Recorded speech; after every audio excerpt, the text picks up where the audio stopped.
네, 오늘의 말씀 제목은 6.25 전쟁을 넘어서 평화로, 전쟁 이야기에서 평화 이야기로, 이런 제목을 가지고서 말씀을 드리려 합니다. 오늘은 이제 6.25 날입니다. 한국 전쟁 생각을 해보면서 이 전쟁이 이 세상에 원하는 사람은 없지만 늘 전쟁은 지금도 계속되고 있죠. 세계 도처에서 전쟁의 소문이 났고 끊임없이 전쟁이 나고 탱크가 동원되고 이런 비행기들이 떠서 전투기들이 뜨고 장갑차들이 행진해 갑니다. 성경에 보면은 10계명의 10번째 마지막으로 주신 계명이 내 이웃의 소유를 탐내지 말아라.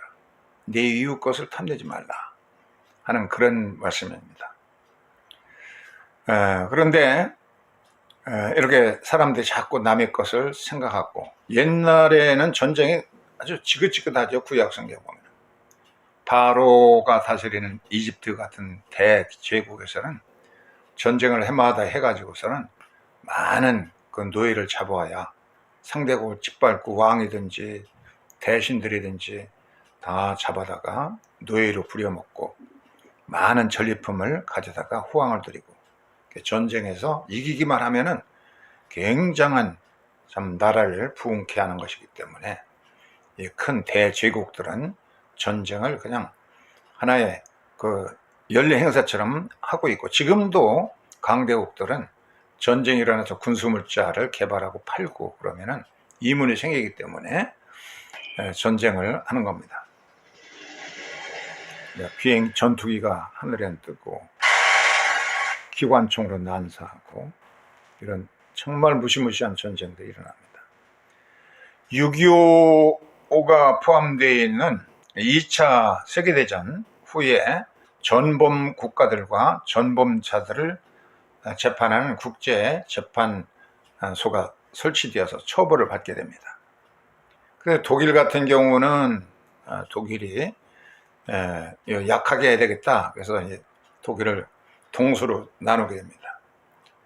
동서 가로막는 장벽이 생기고, 동쪽에는 러시아 군대가 들어와서 러시아의 신탁 통치를 받게 되고, 서독은 북쪽으로는 영국 군대, 그리고 남쪽에 프랑스가 가까운 데는 파란 곳은 이제 프랑스의 식민 통치, 그리고 나머지 서쪽에서 나머지는 이제 미군이 들어와서 식민 통치를 하게 되죠. 이렇게 갈기갈기 찢어가지고 독일이 강해지지 않도록 신탁 통치를 받다가 이제는 이제 최근에 몇 해 전에 와서 이제 서독이 동독을 흡수 통일하게 되죠. 서독의 경제력이 강했지만은 동독에 가난한 사람들 돕고 그러다 보니까 너무 그냥 경제가 굉장히 폭삭 망해가지고 참 위기를 겪었던 그런 것을 우리가 알고 있습니다.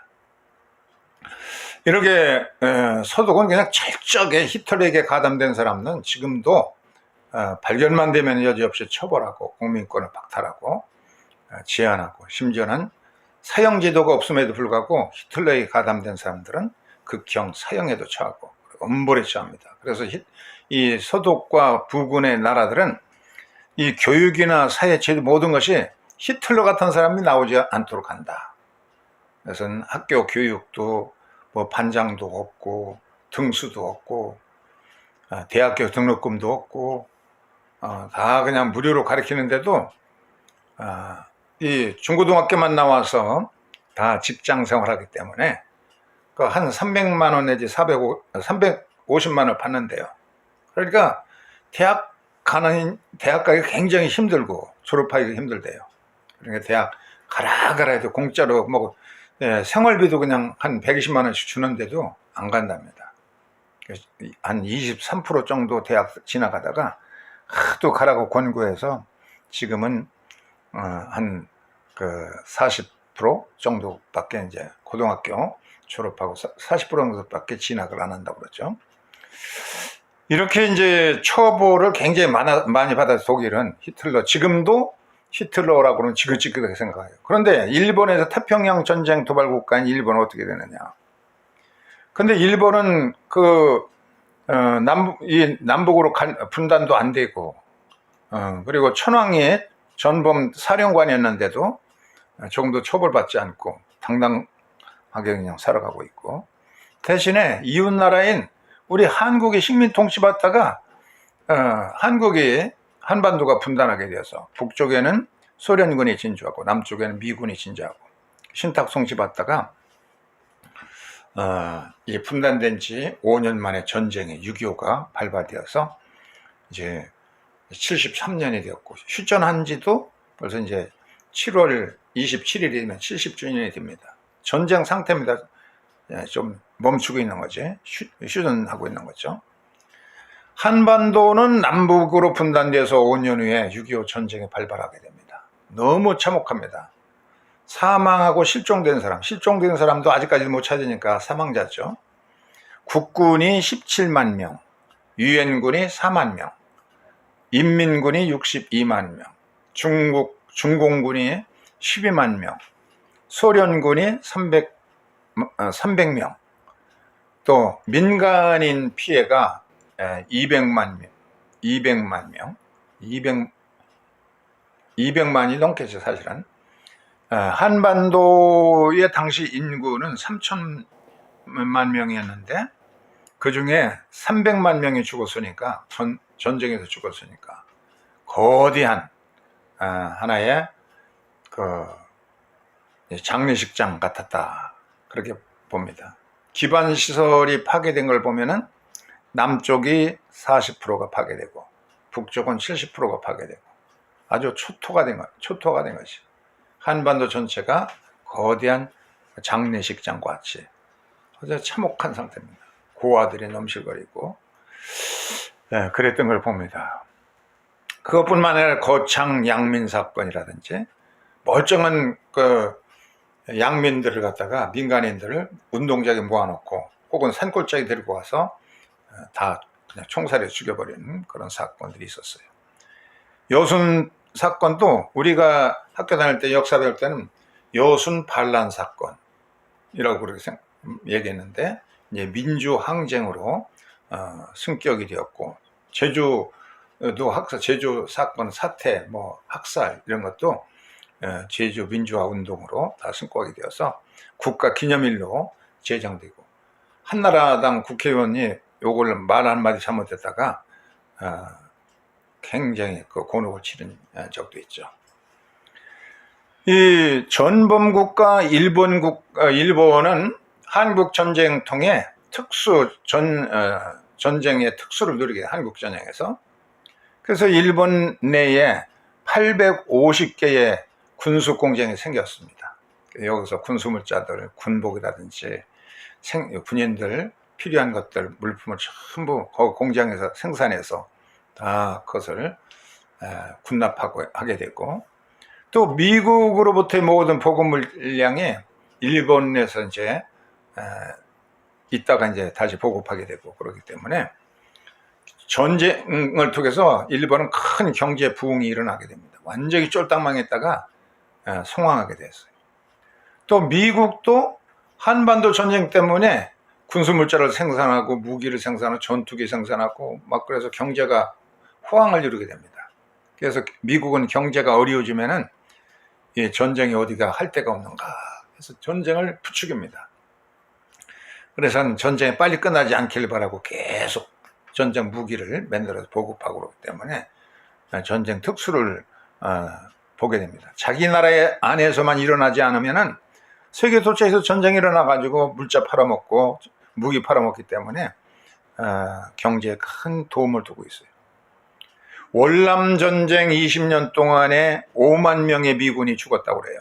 전사자가 5만 명인데 총기 사건으로 사망한 것이 매년 4만 명이래요. 자살하기도 하고 총기에 맞아 죽기, 서로가 총질하고 그래서 죽기도 하고 4만 명이 그렇게 피해를 보는데, 월남 전쟁에 비하면 엄청난 거지. 해마다 4만 명이면. 그래도 이거를 제어할 법을 만들지 못해. 왜? 이들은 세계 도처에서 전쟁이 일어나서 전쟁 무기를 팔아먹고 그래야만 경제가 성장하기 때문에 그렇게 되고 있습니다. 그러니까 어떤 나라들은 전쟁을 통해서 큰 경제 호황을 누리고 옛날 그 제국주의 시대같이 그렇게 되기 때문에 이 땅의 평화가 위협을 당하고 있다고 볼 수가 있습니다. 1950년 6월 25일 날 6.25 전쟁, 한반도 전쟁이 발생해 가지고서 1953년 7월 27일 날 휴전협정이 이루어져 3년 동안의 전쟁이 계속된 겁니다. 당시 메가더 사령관은 중국에 핵폭탄을 투하해야 된다 그렇게 주장하게 됐어요. 그래서 이것 때문에 미국에서는 이제 전쟁을 휴전 상태로 휴전협정을 하게 되는 계기가 됩니다. 지금 세계적으로 핵무기 보급 보유량을 보면 미국이 6,800기, 그리고 중국이 270개, 러시아가 7,000개, 러시아가 제일 많네요. 북한은 겨우 20개입니다. 20개.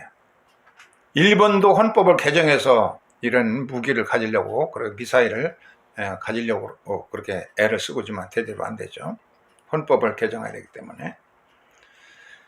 이렇게 만약에 어떤 나라에서 핵무기 하나가 떨어진다고 그러면 이것이 전부 다 발사하게 되기 때문에 인류 멸망을 지구의 파멸을 가져오는 그런 무서운 것이겠죠. 핵무기가 절대로 인류 평화에 도움이 되질 않고 위험만 더 여러 가지 재앙만을 가져다 준다는 것은 다 공감하고 있습니다. 오늘의 시편에 보면은 사랑과 진실이 눈을 맞추고 정의와 평화가 입맞추리라. 땅에서 진실이 돋아나고 하늘에선 정의가 굽어버리라. 야훼께서 복을 내리시니 우리의 땅에 열매가 맺어 주리라. 정의가 당신 앞에 걸어 나가고 평화가 그 발자취를 따라가리라. 하늘에서 햇빛도 내려 쪼이고 또 내성명력 치면서 이렇게 비도 내리고, 그래야 땅에 지면에서 꽃도 피고 새싹이 돋아났고 또 나무도 과일들은 열매를 맺고 햇빛과 비를 적당히 맞아야 그래 열매를 가져오는 것인데, 하늘에서 하나님의 그 진실이 내려쪼이고 또 이 땅에서 정의가 솟아나고 이렇게 해야 진정한 평화스러운 나라가 이루어진다고 그렇게 말하고 있습니다. 성경은 사랑과 진실 그리고 정의에서 나오는 것이 평화라고 그랬습니다. 뭐 전쟁 물자를 만들고 더 정밀하게 이런 차원 높은 전쟁 무기를 뱉는다고 해서 평화를 주지 못하고, 진실은 뭐겠어요? 잘못을 철저하게 솔직하게 고백하는 것입니다. 이런 곳에 용서가 있고 화해가 있고 평화가 옵니다. 이런 것에 정의, 책임에 대해서 나 잘못했어 하고 그만두는 게 아니라, 정의라는 것은 잘못한 것에 대한 책임감을 지는 겁니다. 이렇게 사회적인 책임을 감당하게 될 때 거기에서 진정한 평화가 오는 것이다. 그렇게 볼 수가 있습니다. 남한 같은 경우에는 이제 그동안 얼마나 지약스럽게 살았는지 모릅니다. 이 자녀 교육비를 위해서 천문학적인 돈을 쓰죠. 애들 어려서부터 그냥 과외 시키죠. 교육비가 그냥 한국에 최고 많이 들어가는 것 같아요. 그래도 주택 사는데 얼마나 많이 돈 들어가요. 그래도 경제가 세계 강대국 속에 들어갑니다. 경제 강국에 들어가. 북한은 조그만 나라지만은 어떻게 미사일을 팡팡 쏴대면서 뭐 그냥 버블제트도 성공하고 뭐 잠수함에서 그 미사일을 할 수 있는 실력도 갖추고 이런 시험을 그냥 계속해 나가고, 남북한이 이런 모든 것을 던져버리고 순수한 열정, 진실로 돌아가서 평화스러운 이 한반도 길을 이렇게 이제 흔드는데 이것은 평화를 상징하는 파란색입니다. 평화의 물결이 다시 찾아올 수 있기를 우리가 기도하는 날이 되어야 되겠습니다. 세리자 요한이 광야에서 소리를 쳤습니다. 회개하라 하고 내셨습니다. 한 소리를 명하신다. 외쳐라. 무엇라고 외칠까요? 모든 인생은 한낱 풀이요 그 영화는 들에 핀 꽃과 같다. 풀은 시들고 꽃은 진다. 스쳐가는 야외의 입김에 다 사그러지고 만다는 겁니다. 백성이란 실로 풀과 같은 존재이고 풀은 시들고 꽃은 지지만 우리 하나님 말씀은 영원히 서리라. 말씀 중심인 말씀 앞에서 진실이 드러나고 진실로 고백하고 그런 것이 필요합니다. 이 사람, 이 여자는 독일의 동화작가, 지금 현재 54세인 브리타 테켄트 트랩이라고 하는 테켄트럽이라는 사람인데, 레드 월, 빨간 벽이라는 동화를 1918년도에 발표했습니다. 여기 보면 이제 동물 왕국이 나옵니다. 동물의 나라가 있는데 이 나라에 빨간 벽이 있습니다. 이 빨간 벽 이쪽에서 동물들이 모여 사는데, 이게 늙은 곰이 나오고, 주인공들 보면은요, 동화에 나온 주인공에 늙은 곰이 나오고, 또 겁이 많은 고양이도 나오고, 그리고 그 동물의 왕인 사자도 있고, 또 약삭 빠른 여우도 있고, 그리고 아주 지혜로운 생쥐도 한 마리가 있습니다. 이런 동물들이 모여서 빨간 벽에 갇혀가지고서는 그냥 행복하게 살아가는 겁니다. 근데 어느 날 이제 이 동물들이 이렇게 이제 저마다 빨간 벽 안에서 이제 갇혀 살고 있는 거예요. 그런데 그 가운데 생쥐 한 마리가 도대체 이 빨간 벽 너머에는 뭐가 있을까 궁금했어요. 그래서 만나는 동물들에게 물어봤어요. 고양이를 만나가지고 고양이에 물어봅니다. 저 빨간 벽은 얼마나 높고 저 벽 뒤에는 뭐가 살고 있을까? 어떻게 됐을까? 하고 물어봅니다.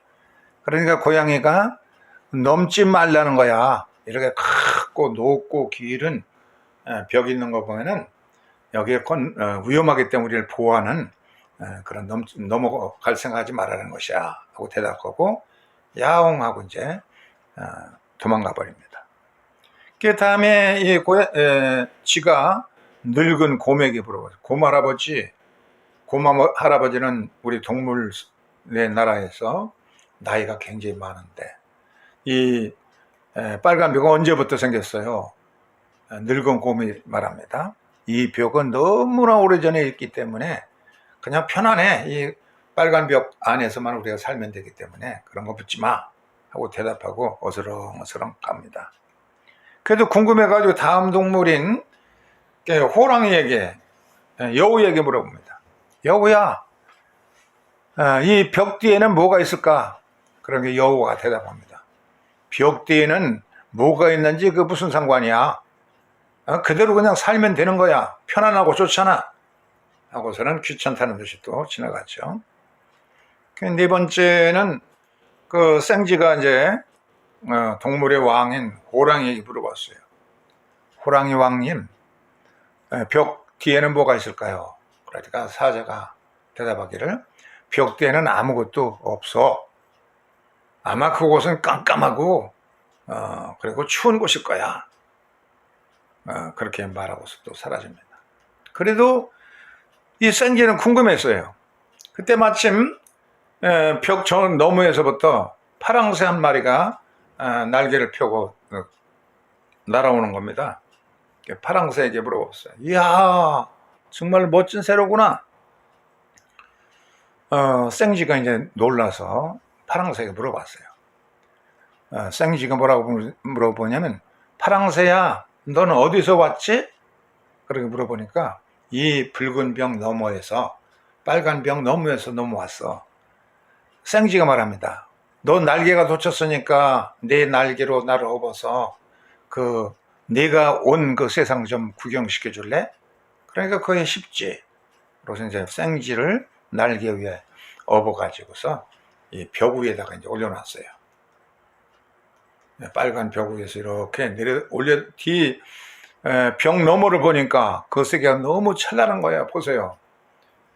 그건 뭐 꽃밭이 있죠. 각종의 꽃들이 만발해가 있고 무지개가 써 있고 동물들이 팔딱팔딱 뛰어 있고 또 폭포가 내려가고 너무 황홀한 나라인 것을 봅니다. 그러면서 파랑새에게 이 쥐가 이제 배웁니다. 이 본래는 이 벽이라는 것은 너희들이 마음속에 있는 거야. 너희 마음이 이것을 무너뜨릴 수가 있어. 한번 돌아봐라. 너는 이미 용기를 가지고서 여기로 올라와서 이 아름다운 세상을 봤기 때문에 이 붉은 높은 담이 필요 없다는 걸 알게 되었기 때문에 사라졌을 거야. 보니까 정말 사라져 버렸어요. 그래서 우리가 오랫동안 관념상 가지고 있던 벽이었구나 하는 사실을 깨달았고 나니까 빨리 내가 살던 나라에 가서 동물들에게 이 아름다운 세계를 보여주고 싶어 가지고서는 자기 있던 세상에 이제 다시 들어옵니다. 돌아와가지고 하나하나 자기가 직접 보고 온 세상에 대해서, 그리고 이 빨간 벽은 우리의 마음 속에서 생기는 그런 벽이기 때문에 쉽게 넘을 수 있다고 이제 설명을 해줘요. 설득당한 동물들이 하나씩 넘어옵니다. 넘어가지고서는 늙은 곰도 그 아름다운 빨간 벽 너머의 세상으로 이제 건너오게 되고, 그리고 겁 많은 고양이도 설득당해서 건너오게 되고, 또 여우도 이 아름다운 세상으로 건너옵니다. 근데 오만불숭하고 아주 뭐라고 그래요, 고정관념에 갇혀있는 호랑이 이 사자만은 혼자서 어흥하면서 붉은 벽을 넘지 못하고 있더라 하는 그런 간단한 애들의 동화, 그림 동화인데, 여기에서 이렇게 이것은 정말 남북이 갈라져 가지고 붉은 벽을 두고서 오가지 못하는 이 불쌍한 것을 보면서 이 여자가 이런 동화를 만들지 않았나 하는 그런 생각을 하죠. 윤흥길이라고 하는 소설가가 있는데 이 사람이 낫이라고 하는 소설을 썼습니다. 본래는 일본어로 써가지고 일본에서부터 그냥 아주 유명해져 가지고 한글로도 발표된 낫이라는 소설에 보면은 이게 지리산, 빨치산들이 뭐 남원, 여수 뭐 이런 지역에서 활동하는 거냐, 좌우 이념 갈등 이런 것이 6.25 이후에도 어떻게 지긋지긋하게 전해지고 있는지 그런 사건들을 다룬 그런 소설이에요. 거기에 보면은 이제 이 사람이 윤홍길인데, 윤홍길의 낫이라는 소설, 여기 보면은 30대의 회사원이 어머니의 유언을 받아들여 가지고, 너의 고향은 이 사람의 이름은 누구냐면 엄기수인데 그의 어머니가 유언을 남기고 돌아가셨어요. 너희 아버지 고향은 전라도의 부안군의 하여튼 마을이다. 거기 가면 아버지의 묘수가 있으니까 고향 마을로 찾아가서 꼭 금년에는 성묘를 하도록 해라. 벌초를 하라고 이제 타일렀어요. 그래서 어머니 유언에 따라서 이 회사원이 자기 아내와 그리고 아들을 데리고서 고향 마을을 방문하게 됩니다. 그래서 마을 입구에 있는 철물점에서 벌초에 쓰려고 낫을 하나를 샀습니다. 낫을 사려고 이제 철물점에 들어갔더니 이 철물점 주인의 할아버지인데 이분이 낫을 여러 가지 종류를 이제 보여주면서 유심하게 이 30대 회사원 얼굴을 이렇게 천천히 보더니 이 엄기수의 얼굴을 쭉 보더니, 야, 너는 네 아버지가 백낙철이로구나. 너 백낙철을 빼다 닮았어. 백낙철 아들이 왔어. 그렇게 아닙니다. 저는 백씨가 아니고 엄기수입니다 하고 대답했어요. 야, 이 거짓말하지 마. 네 아버지가 백낙철이야. 그래서 그냥 너무 닮았다는 거야. 그래서 이 해사원은 아니라고 그러죠. 두 사람의 말이 맞는 거예요. 엄기수는 엄씨가 맞고, 또 이 철문저 할아버지 말도 맞는 겁니다. 그 엄기수의 어머니가 본래 백낙철의 아내였는데 좌우 인연 갈등 때문에 서로 칼부림해 가지고서는 뭐 그냥 하루아침 사이에 죽고 다치고 그러기 때문에 이 마을을 이제 떠나게 됩니다. 백낙철을 버리고서 이제 백낙철의 자식을 임신해 가지고서는 다른 마을로 가서 사는데 엄씨하고 이제 재혼하게 돼서 아기를 낳았어요. 그러니까 백낙철의 아들이기 때문에 백귀수라고 해야 되는데 그 사실은 이제 철저하게 알지 못하고 어려서부터 자라니까 엄기수. 나는 엄기수입니다. 백씨가 아니에요. 그렇지만 이제 철물점 주인이 잘 본 거죠. 너무나 빼다 닮은 아버지가. 그래가지고 이 백낙철 씨는 그 엄기수의 아버지는 어떻게 됐냐면은 6.25 지나가고 이 좌우 갈등이 심하고 빨치산 운동이 있고 그러던 데 아니에요, 여기가. 그러니까 이때 칼부림을 해가 낫을 가지고 동네 좌익분자에 있는데 백낙철은 많은 사람들 막 낫으로 쳐 죽입니다. 그러니까 이 소식, 백낙철이 왔다는 소리를 듣고 마을 주민들이 전부 낫을 들고 너희 아버지가 우리 아버지를 죽였어. 우리의 뭐 삼촌을 죽였어. 참 복수하겠다고 낫을 들고 몰려들었어요.